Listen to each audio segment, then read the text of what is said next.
Okay? The last 5 years, everywhere I speak, I get one important question, and that's a question of what's going to happen with people, because technology is everywhere. So I wrote this book as a response to talk about how we can stay human in a world that's based on algorithms, machines, software, robotics, and computers. Yeah, so in the book I talk about how technology is on the exponential curve, which means that basically technology is doubling in power every year or every 18 months. So that means in a very short time technology is going to go straight into the sky, and we're still staying here. Right? Technology is becoming incredibly powerful. So the exponential curve is today we're at 4. So it's 4, 8, 16, 32, and so on. So in 10 years, we're at almost, would that be, 150,000, right? We're at the point where technology becomes infinitely powerful. And that will change everything about our lives, our work, our culture, our society, our, the way that we live.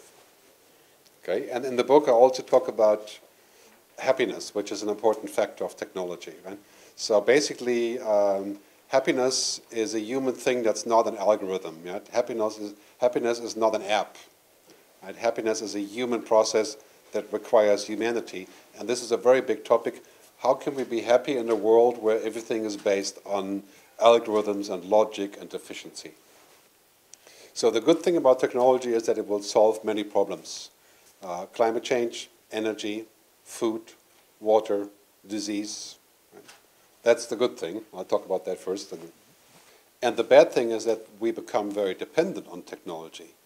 So we can no longer exist with the technology. And sometimes that means that we are doing things in a way that is no longer human. For example, we are substituting human things with technology, like processes that we used to do ourselves. Now all of a sudden they are becoming technology, like dating, communications, politics, advertising, marketing. A lot of these things are becoming essentially algorithms. And that sometimes is a big problem for us. So for example, we have the positive effect of technology. We can have self-driving cars, we can have smart cities, we can have all the good things there, but at the same time, technology will then take some of our jobs. Right? So there's a benefit and then there's a consequence. So we need politics to basically help us deal with the consequence of technology, like unemployment, like changing education, like getting ready for this future. That is quite a challenge because technology is so far ahead of politics that we're always catching up. So just as an example, because you're from media companies, right? Media has been changed completely by technology, and now the biggest media companies in the world are essentially algorithms. They're not actually people. And that is a bad thing because it makes a lot of money, but it's really not media, because media is human. So now we have to go back and fix it. And this is basically when technology goes too far, then we see that the benefit is shrinking. There's no easy answer to this, right? Because what we don't want to do is we don't want to inhibit progress or innovation or business. So we have to find a balance, right? And the balance includes responsibility. So, for example, the platforms that are running the digital life, like Facebook, LinkedIn, Google, they have to be more responsible about how far they are helping us to keep it human. So we have to be able to have a good response that is not just black or white all the time. Right? For example, we can't say Facebook is bad, Google is bad, then that's not so easy. We have to use the tools, but we should use the tools within a balance. Right? And that is the difficult part. So I think for local governments and for national governments, the number one question I would always have is how are these companies paying back to us? What are they giving us back in return for us being the user? What do we get from them? And that question becomes more important now. So practical question, do they create jobs? Do they pay taxes? Do they build the things that we need? Do they create a new infrastructure? Do they contribute to society?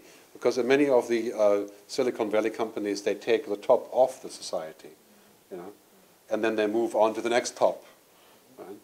And that doesn't work because eventually it collapses, right? So, for example, we have unemployment as a result of these changes. So we have to think of the ecosystem. So one of the things I talk about in my videos online is that now the time of disruption is good, but it's much more about construction now. So it's no longer good enough to just disrupt this, disrupt that, and Silicon Valley is all about disruption. We actually have to build something. Right? We have to build the future. It's not enough to disrupt the past. We also have to build the future. And there's lots of companies who are disrupting the past, and then all we have is leftovers. Right? But we have to build the future too, and they have to be involved in that as well. About the protection of personal data, for example, and safety and security. Well, right now we're at the place to where 90% of technology is actually quite good. We enjoy it, and then we have 10% problem. V súčasnosti sa nachádzame v takom stave, že dá sa povedať, že 90% našich technológií sú tie dobré technológie a s tými 10% máme problém. So we have things like privacy problems with the mobile phone and addiction and small things. Takže zatiaľ máme také skôr menšie nepríjemnosti, ako napríklad narúšanie súkromia, používanie mobilných telefónov, závislosť na mobiloch. Je to také detaily. But in the next 5 to 10 years, the 10% could grow very quickly to be 50-50. Ale o nejakých 50 rokov sa ten percentuálny pomer môže veľmi rapidne zmeniť a môže to byť zrazu 50-50. So what we need is intervention and collaboration on keeping the benefits and reducing the negative consequences. So we need commitment on data protection. We need commitment on privacy, we need commitment on responsibility, we need commitment on security, cybersecurity. And right now, all we're seeing from those companies is that they're building new things. They're always building new things, but they don't look at the consequences of building. Right? They look at just building. That's not enough. I think the big difference is that until just a year or two ago, we were primarily thinking about how do we make things work, how much does it cost, does it actually work, the building of it, right? And in the very near future, the building will be, we can build anything. Right? And then the key question is, why are we doing this? Why and what is the result, right? Who's in control of this? Yeah, so I think basically, if you're looking at, for example, the possibility of ending cancer, through genome editing the DNA. That's going to be possible in 20, 25 years. So if this becomes possible, it would have to be free. Right? Because if it's not free, it would cause a huge amount of problems because it would be €1 million for not getting cancer. That would create a huge amount of problems to society. And if it's free, then it wouldn't be capitalism, right? So it's a paradox. Like today we have AIDS medication that's not free, so people die that don't have the money. But imagine if we do this for cancer, and we're talking about 700 million people. Right?